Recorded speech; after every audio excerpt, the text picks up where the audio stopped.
17, 32, and 16. I got mad. I went crazy.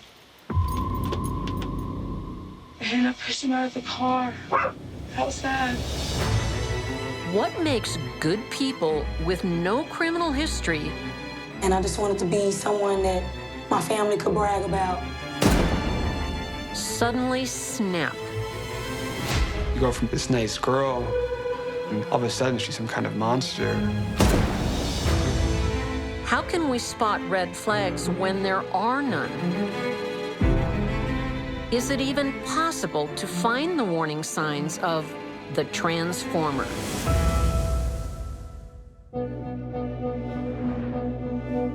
As a former FBI profiler, I'm often asked, can you spot a killer? Is it a look, an attitude, a pattern of behavior?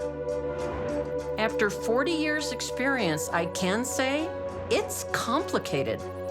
But there's one thing I know. There is a deadly type.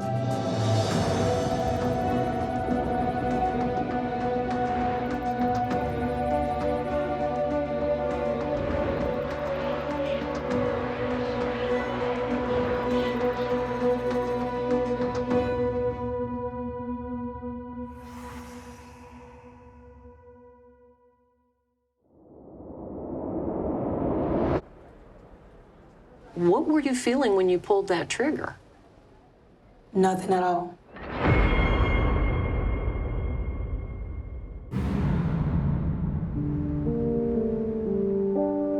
Dallas, Texas, 2008. Brittany Gully is just 19 years old when suddenly and inexplicably her life goes off the rails. Brittany embarks on a week-long shooting spree that leaves 2 people dead and another blind.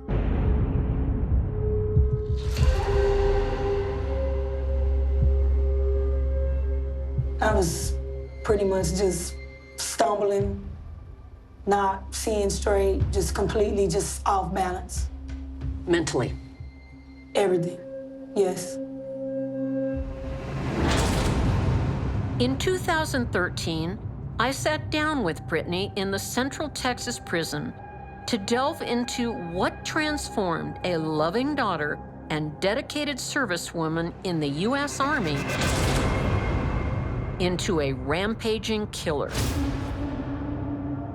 I lived a pretty okay life. I wasn't just a straight A student, but I was, mediocre, I passed. I graduated with honors. Well, that's more than mediocre. I joined the Army so I can take care of my family. I wanted my mom to retire. I wanted to be able to take care of her. And I just wanted to be someone that my family could brag about. Brittany's life turns out exactly the opposite of what she wanted. How could that happen? One obvious factor marks the beginning of Brittany's downward spiral. My downfall was drugs. What kind of drugs? Cocaine. And little did I know it was just, that was the door opening to ruining my life. A high that just makes you forget about everything, where nothing matters. Nothing matters. Yes. Except more cocaine. Yes. There were drastic changes as far as the way I was acting. I started to have more of a short fuse, actually. Shorter fuse. Yes. You were more angry. Yes.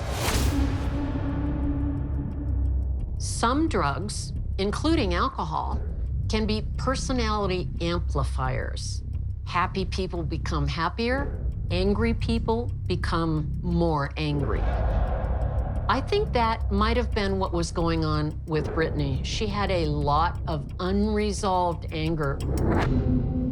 Why do you think you became a killer at the age of 19? I would have to say, probably because I was hating myself. I hated myself. On the night of September 27th, 2008, these negative forces in Brittany's life converge. as she and her friend Jeremisha Adams head out on the town, high, angry, and armed. Are you from the hood? You're gonna have some protection with you because you just never know. You know, you done piss someone off and they wanna get back at you. She was angry, she was drugged up, and she had a loaded shotgun. Brittany was an extremely dangerous person. But no one's stepping in. There's no counter voice to the cocaine that's raging in her head. The girls encounter Pasqual Montalvo, a local man simply attending a quinceañera. They were having some type of words, and he kind of like blows her off. But he didn't touch her. No, he didn't touch her. And then what happened? I shot him.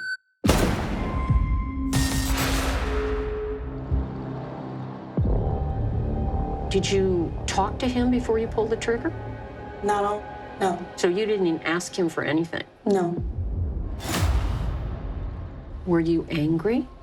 I was angry, yes, but off not at him. It was just... What were you angry about? Just my life in general. I was a failure. Brittany's transformation from devoted daughter to cold-blooded killer is complete. But the killing has only just begun. With no link to their victim and no witnesses to the crime, Brittany and Jeremisha are feeling untouchable. A week later, they're back cruising the streets, and once again, Brittany's riding shotgun. We were driving, and a guy ran across the street. You know, we almost hit him with the car. So we pulled up on the side of him. Carnell Pardue is simply in the wrong place at the wrong time. So we're into a heated argument, and I go with the shotgun, and I fired at him. Hit him in the face. Yes. Carnell survives, but the injury to his face leave him permanently blind. And Brittany's not done. An hour later, she holds another innocent stranger at gunpoint, Jose Molina. Yeah, it was just high, and once again, I reacted. You shot him? Yes.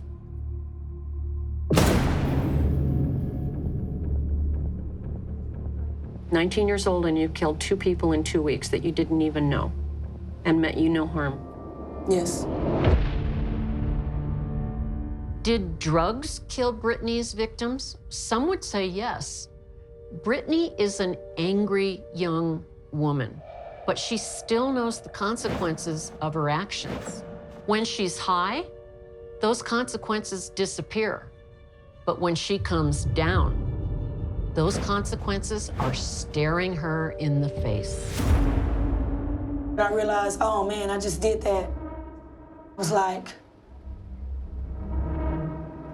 why did I do it? I have to face reality and realize that 2 people are dead. In 2009, Brittany Gully is convicted of 2 counts of murder plus aggravated assault with a deadly weapon. A total sentence of 60 years. A collision course of depression, drugs, and self-hatred turned a bright young woman with a clean record into a spree killer in the space of 2 weeks.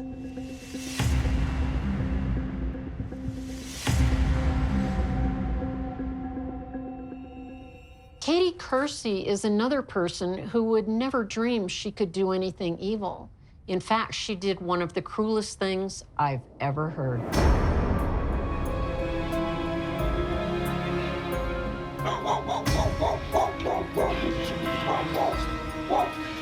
Katie, could it have possibly been a guardrail on a bridge that you hit? I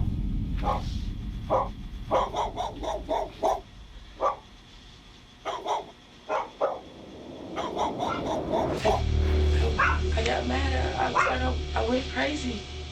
And I pushed him out of the car outside. And who is this you supposedly pushed out of the car? Got Troy.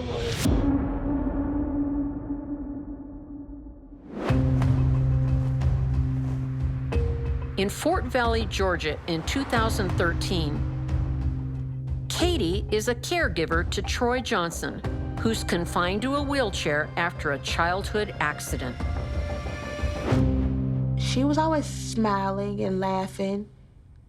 You know, she would joke around with us. I mean, she was just a really nice person. Troy's cousin, Sade Owens, remembers the early days fondly. I believe that they really did love each other. She was happy, he was happy. She would, you know, make sure he took his meds, ate, brushed his teeth. You know, if he needed to change clothes, she would change his clothes. Troy's parents have passed, but between his grandmother and Katie, he has the support he needs. And Katie likes to stay close to Troy. Very close. As long as they were spending time together, everything was fine. But the minute he would go off with another one of his friends, there's an argument. Katie is the loving caregiver, but only on her terms. That's a warning sign. I would go so far as to say perhaps that was the reason Katie was attracted to Troy in the first place. His profound disability left her in control. She always wanted him to be where she could find him. If he wasn't home, that's when she would argue. Katie's occasional use of methamphetamine puts a further strain on the relationship. Eventually, they drift apart, but remain friends and stay in regular contact. On March 14, 2017, they arrange a trip to the local shopping mall. They were supposed to be going to the store. His chair was outside. It was left in the yard. After they leave, Troy realizes Katie is high on meth. When he demands to go back home, she refuses. Troy never used those drugs, so I don't think he knew what she was going through or the drugs she was using. At the mall, when Katie leaves Troy alone in the car, he resorts to calling 911. Hello? I'm out of my wheel. Girl, I'm in a wheelchair, and then she's trying to take me where I don't want to go. What's the girl's name? Do you know? Her name is Katie. Troy was telling the police he didn't feel safe, he was out of his element, he didn't have his wheelchair, and he wanted to go home. Okay, she's still in the store? Yeah, she's still in the store now, like she's coming out, though. Okay, well, I've got people en route, okay? Despite the influence of the drugs in her system, Katie was able to pull herself together enough to look the cop right in the eye and say, "Oh, there's no problem, officer. I'll take him home." Then when she gets behind the wheel, she drives the opposite direction from Troy's home, drives through a fence, deep into the woods. If Katie was crazy at that time, she was crazy like a fox. She knew what she was doing. Katie Corsi has transformed from loving caregiver to a drug-fueled monster, and wheelchair-bound Troy Johnson is at her mercy. That's when she took his phone in the midst of having this heated argument, going down this wooded area. She just pushed him or put him out the car. It's a private road with no passing traffic and not a house in sight. Katie abandons Troy without his wheelchair, without his phone, and left him there to die. While she went on a bender for 3 days. I've never been on drugs before, so I don't know what it feels like or what could have been going through her mind. It's only when Katie turns up at a relative's home that they call the police. Nobody's seen the boy since he got in the car with her. Well, now she's saying something about they hit a fence and she kicked him out of the truck because he was fussing at her. I got mad at her. I went crazy. And I pushed him out of the car outside. As the temperature plummets into the low 20s, it's a race against time to work out Troy's location. I mean, she's the only person who knows where this boy is. As far as I know, I just knew that we got to get him some help if he's out there. It's been so cold. Katie's relative tries desperately to jog her memories of that last fateful drive. I'm now going toward the trash dump, where the trash place is, Gray's Chapel. Yes, go that way. Okay, all right, well, we're riding on down that way, baby. Look, But Katie's mind is still so addled by drugs, she can't even tell them where to look.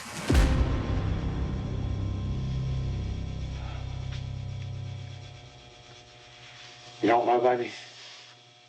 No, when you keep talking, I don't.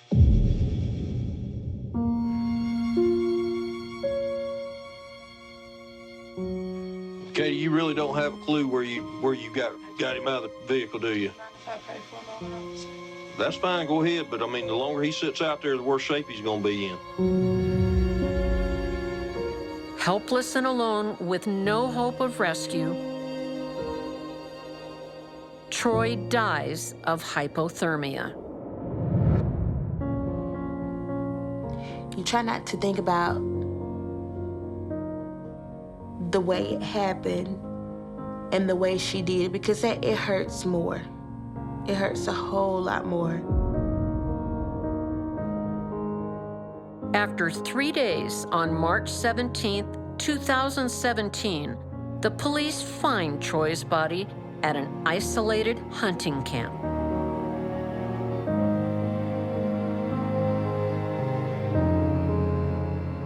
To know that Katie hurt him after she was the one that loved him so much, that was the most hurtful thing to me. And then a couple of days later, I did find out that she had got back on drugs. And of course, you know, we knew then that that was the issue. Katie Corsi is diagnosed with drug-induced psychosis and admitted to a psychiatric facility. In 2017, she is convicted of murder and neglect of a disabled adult and sentenced to life in prison. Katie showed a possessiveness and controlling nature in her relationship with Troy. I believe Katie would never have committed murder if she hadn't been on drugs. LaTanya Bellamy is under the influence of another power altogether. She wanted to fit in with her crowd.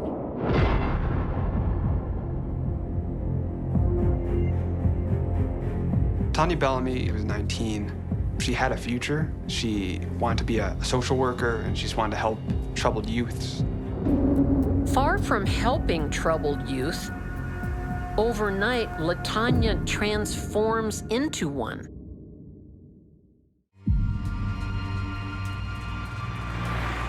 In Jersey City, New Jersey, journalist Daniel Reyes has covered many murderers.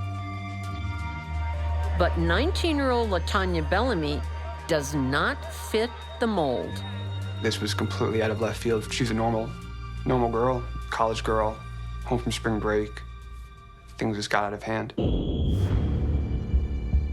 On April 4th, 2010, LaTanya is catching up with her cousin Shaquan Bellamy and their lifelong friend, Darmelia Lawrence.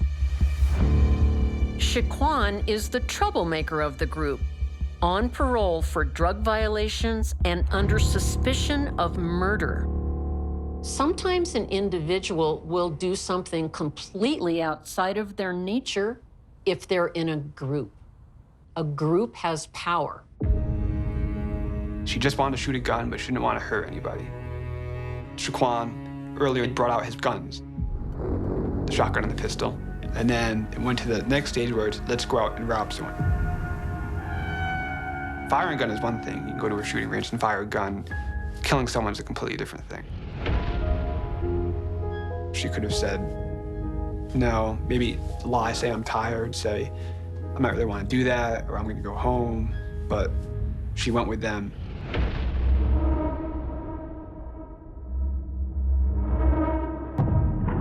Nia Hawk and her fiancé, Michael Muchioki, have just arrived home from a family celebration, their engagement party. They were great people. They had great careers. They loved each other. They were inseparable. They were ready to start a future together. Came home to Jersey City, parked the car to, bring all the gifts inside, and that's when the three approached them. Wrong place, wrong time. The couple offers no resistance. Give up their car keys without question. But Shaquan orders them to lie face down on the ground.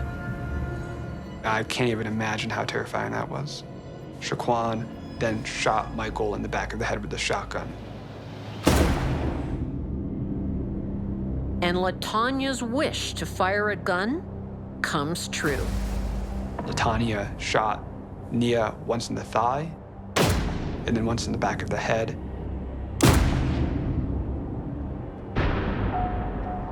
In that instant, LaTonya is transformed. She trades her entire future for the momentary thrill of being a killer. You go from this nice girl who wants to be a social worker, and all of a sudden she's some kind of monster. It was a thrill kill, did it for adrenaline. That's shocking. I mean, the whole thing is just, it blows my mind. As the saying goes, those who follow the crowd usually get lost in it. LaTonya is easily influenced, and she sought approval from the wrong people. I believe, but for the company she was keeping, LaTonya never would have hurt anyone. She did something completely outside of her nature, and she's going to pay for it with 93 years in prison. In 2013, she's convicted of 2 counts of felony murder plus carjacking and sentenced to life plus 30 years. I can't say any of these 3 people are natural-born killers. Outside influences transformed them, made them capable of murder. Many criminologists believe, given the right circumstances, it could happen to any of us. If you see someone fundamentally changing and fail to see the cause, before you know it, you may have a transformer on your hands. And believe me, they are bad news.